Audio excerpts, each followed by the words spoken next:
Fifth inning program review.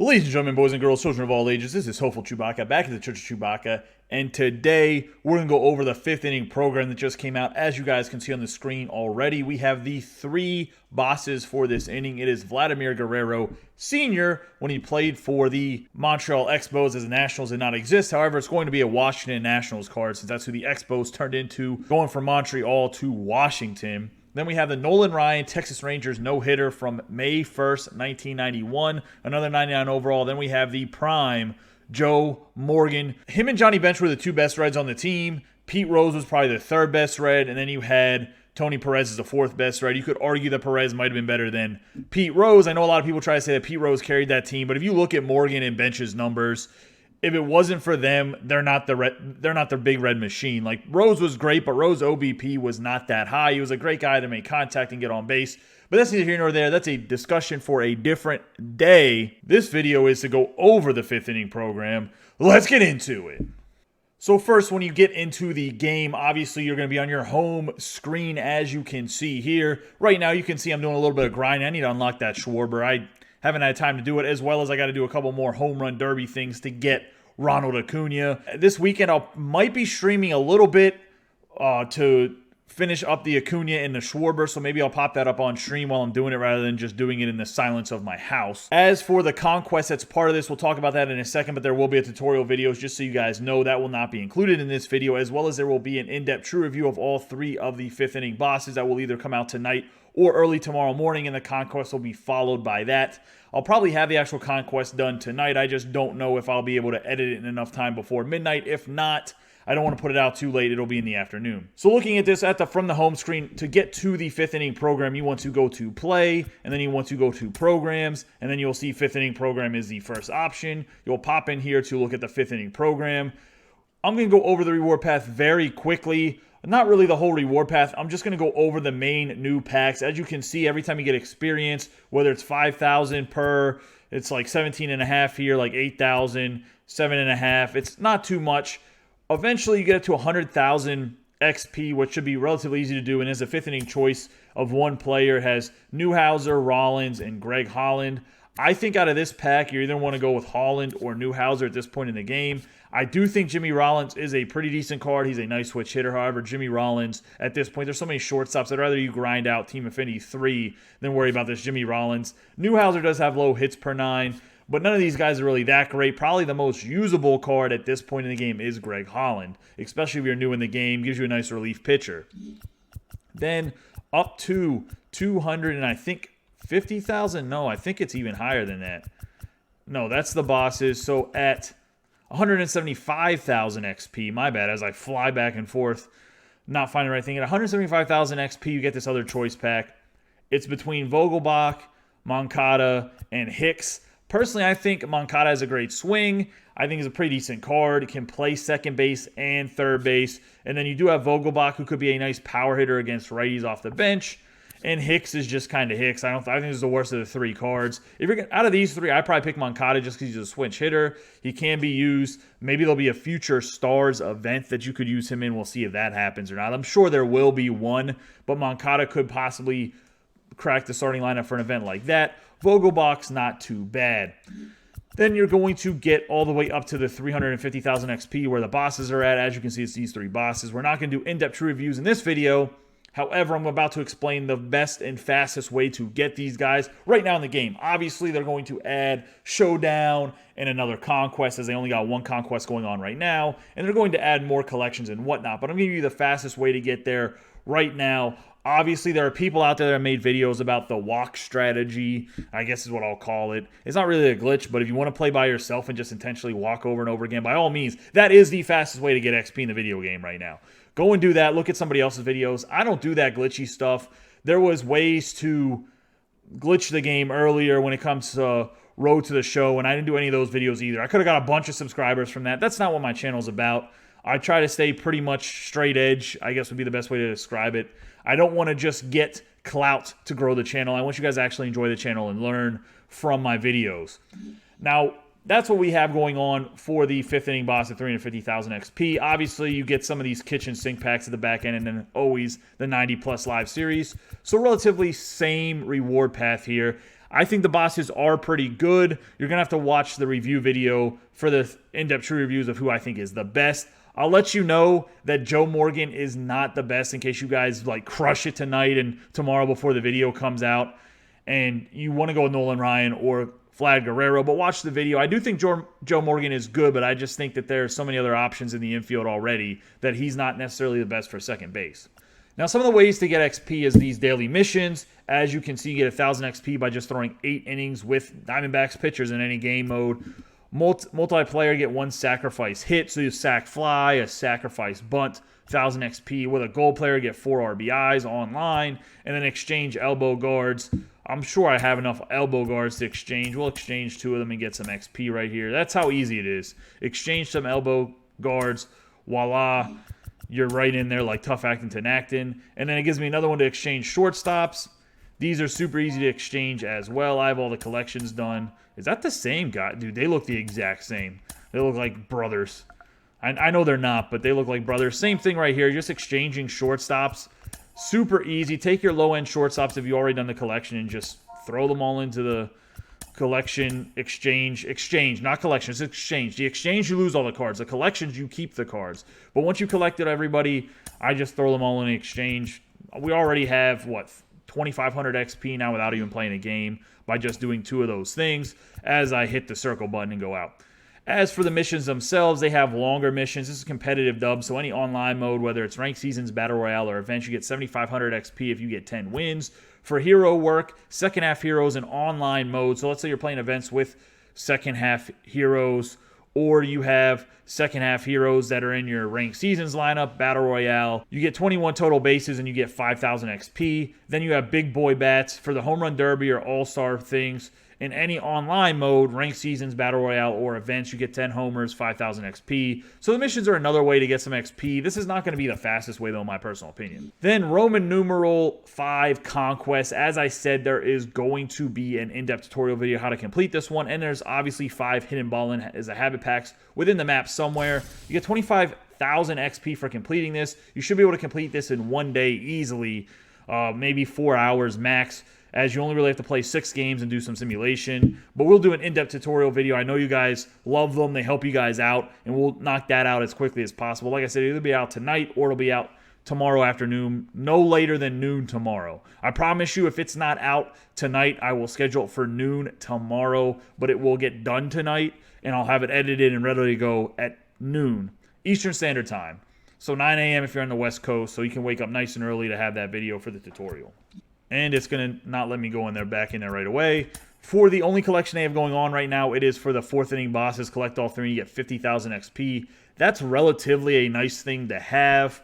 However, I will say that Wander Franco and whatnot, I have him. That's who I picked. That's obviously who I said to pick the last time because I don't like Eddie Murray. I'm not going to buy Eddie Murray or Mathewson. I'm not ever going to use them. To me, it's not worth the 50,000 XP. I think it's relatively easy to get 350,000 XP between the 2 conquests and the showdown that they end up giving you on top of just playing the game. I think it's relatively easy. So overall, that's the reward path. That's the fastest way to get them. Like I said, there are videos out there to get XP by just potentially walking with 2 controllers. Actually, I thought about it. Why don't we just do the in-depth true review right now of the Guerrero, Ryan, and Morgan? There's no point to put out a second video for it. Let's just do the in-depth true reviews right now. So we're going to go over these 3 guys. Morgan, Guerrero, Ryan. Let me see who the best one is. We're going to go over Joe Morgan first because I said he's the worst out of the 3 a little bit earlier in the video. Therefore, I'll do his true review first, and then we'll go back to the big 2 bad boys of Vlad Guerrero and Nolan Ryan. Joe Morgan. So I already kind of stated that in real life, Joe Morgan was one of the guys that absolutely crushed it for the Reds, was part of the Big Red Machine, and I honestly think that he might have been the best out of the 4 All-Star Hall of Famers that they do have on that roster. I do think Johnny Bench was very important as well.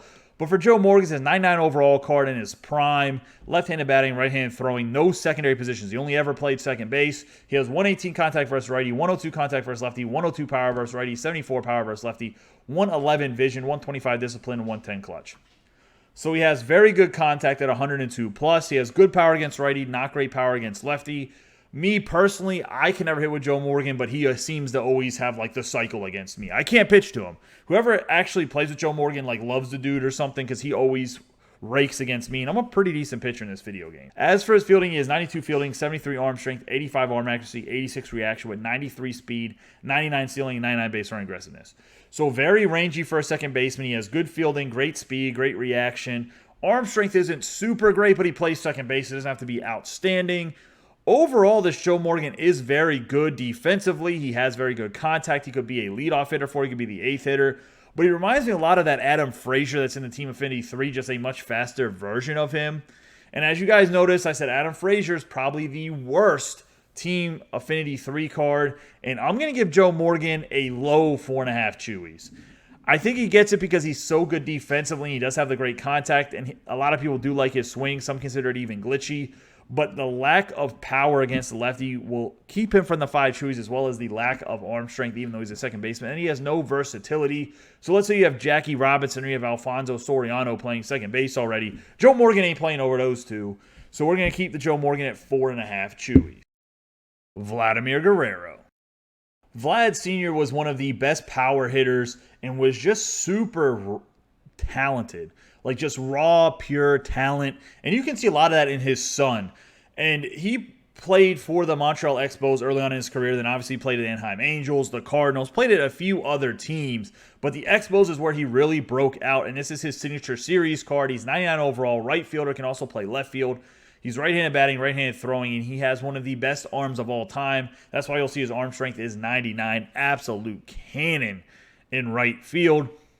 As for his attributes, he's 122 contact versus righty, 125 contact versus lefty, 107 power versus righty, 112 power versus lefty, and 113 vision, 90 discipline, and 122 clutch.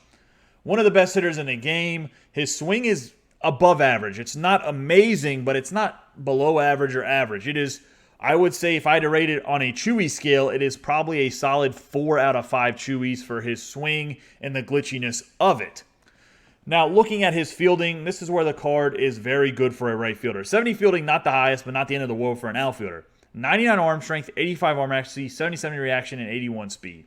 That is more than sufficient to play either of the corner outfields. He's going to have an absolute hose in right field. He hits at 107 plus on the power, has great vision. He's going to be max contact once you get into parallel 3. He's going to be at 110 power at parallel 3 against righties, and then against lefties, he's going to be a 115. Like, this card is amazing. 5 Chewies, really like the Vladimir Guerrero. This is going to be a hard one for me, as I'm going to need him in the outfield. My outfield may have to consist of no more Jason Dominguez. Probably going to have Vladimir Guerrero out there. Ronald Acuna Jr. at the other 99 overall. And then in center field, maybe we'll go with Jason Dominguez. Maybe we'll go with Mikey Trout. We'll have to see. Dominguez is a ball hawk out there. But the corners with Vladdy Guerrero Sr. and Ronald Acuna, that's what we're talking about. Those are 2 defensive studs as well. Maybe I'll put Jason Dominguez in left field. Who knows? We will figure that out when the time comes. Either way, Vladimir Guerrero, 5 Chewies. Love the way this card looks. Nolan Ryan. It's not too often you see Texas Rangers cards for Nolan Ryan. Normally you're getting the Astros, you're getting the Mets. You're not getting a Texas Rangers Nolan Ryan. Even the California Angels version of Nolan Ryan we've gotten before. But this is the 99 overall no-hitter from when he played for the Texas Rangers May 1st, 1991. He's right-handed throwing, right-handed batting. Obviously, he's a starting pitcher. 4-seam fastball, 12-6 curve, circle change, as well as a sinker. Looking at his pitch velocity, he's going to go 99 on a 4-seam fastball. I'm assuming he has outlier one, and he does. So that's 102 all day long. Then he has 81 on the 12-6 curve, 79 on the circle change, and 95 on the sinker. Then you're looking at his pitch control, 99 on the 4-seam fastball, 91 on the 12-6 curve, 66 on the circle change, and 81 on the sinker. As for the pitch break, it is maxed out for the 4-seam fastball, 99, and then 99 for the 12-6 curve, 86 for the circle change, and 81 for the sinker. So individual pitch attribute-wise, he is nasty. He has 2 dominant pitches. Throwing 102, then coming back and throwing 81 on a 12-6 curve is absolutely nasty. He's going to be troublesome to hit. I'm not looking at facing either him, the Edward Cabrera that everyone still pitches all the time, which is just a filthy monster, Vita Blue, and then you're going to have the Jacob deGrom from the Team Affinity 3. Oh, and if somebody has Shohei Ohtani, that's probably your starting 5 right there. Looking at his attributes, they are absolutely ridiculous as well. 117 stamina, 125 hits per 9, 125 K per 9, 71 base on balls per 9, 92 home run per 9, 109 pitching clutch, 84 control, 99 velocity, 99 break. This Nolan Ryan is a stud, definitely a top 5 pitcher for sure. He needs to be in your starting rotation if you can get your hands on him. He is absolutely filthy, and the control does not seem to be as big of an issue as it has been in previous years. This card's scary to me. Obviously, he's 5 Chewies, top 5 pitcher. It's not even close right now. I think you could probably compare him to the right-handed version of Vita Blue, but I think he's even better than Vita Blue is. I mean, max hits per 9 and K per 9, that's nasty with 117 stamina. He's going to be able to throw like 140 pitches if he wants to. He's like that Jacob deGrom. It's going to be troublesome. You got a lot of hard pitchers. Before it, earlier in the game, you had La Valenzuela, you had the Cliff Lee, you had guys just finessing you. Now you guys are back to power pitching. It is what it is. That's how it is every year. Power pitchers are always dominant. As for the Nolan Ryan, really like the way the card looks. Let's compare him and Vlad Guerrero Sr. to one another and kind of decide who we should go with. So you're looking at Guerrero and Ryan, and both of them are excellent cards. I think Nolan Ryan has better long-term value than the Guerrero does. I think Nolan Ryan's always going to be a top 5 pitcher. I think you'll be able to argue that Vladimir Guerrero will not always be a top 5 outfielder, maybe corner outfielder. But we're going to get a 99 overall Willie Mays. We'll probably get a Hank Aaron. That'll be nasty at hitting. We will probably get a 99 overall Mike Trout. We could get some other 99 overall outfielders that could bump Guerrero out of the top 5. But right now, Guerrero is nasty. If you're a fan of Vladimir Guerrero and you're going to keep him in your lineup all year, then by all means pick Guerrero. Honestly, I'm going to have Ryan and Guerrero both on my team. I might even just pick up Joe Morgan for the collection next time around. I doubt it. I don't know if I want to spend the stubs on it. But right now, Nolan Ryan and Vladimir Guerrero, it's pick your poison. They're both nasty. This is the first inning of bosses that is pretty much pick Guerrero or pick Ryan. I'm probably going to pick Ryan because I like pitching a little bit better. I got some other outfielders, but I really want this Vladimir Guerrero. I'm going to end up picking Vladimir Guerrero. I already know it. I will buy the Nolan Ryan or vice versa. It doesn't matter. They're both going to be on my team. I think they are both must-haves at this point in the game. You guys are going to have to let me know what you guys think in the comments down below. Do you guys think that Guerrero and Ryan are both must-haves? Do you think one over the other? Obviously, we can just throw Joe Morgan out. Get that man out of here. The Reds stink anyways. Let's go, Buccos. They're freaking terrible. At least we didn't sell the whole team like the Cubs just did today. I mean, the Cubs starting lineup today is just a blank sheet of paper, I would assume. They traded the whole roster. I mean, I thought the fire sale back when the Pirates had like Lofton and everybody on their team and they traded Aramis, Ramirez, and all those guys. I thought that was a fire sale. Today they were like, oh, here's all our stars. Everybody else take them. At least the Cubs should win a World Series this year, or a former Cub. I mean, they're on all the contending playoff teams. Anyways, back to the video game itself. That's going to wrap up this video. I'm probably going to pick Vlad Guerrero first and buy the Nolan Ryan will probably be my strategy. You guys let me know in the comments down below what your strategy is for the 5th inning boss. As always, I appreciate all of your support. Don't forget to subscribe, like, and share this video with any of your friends that play MLB The Show 21. You guys have a great day and be safe.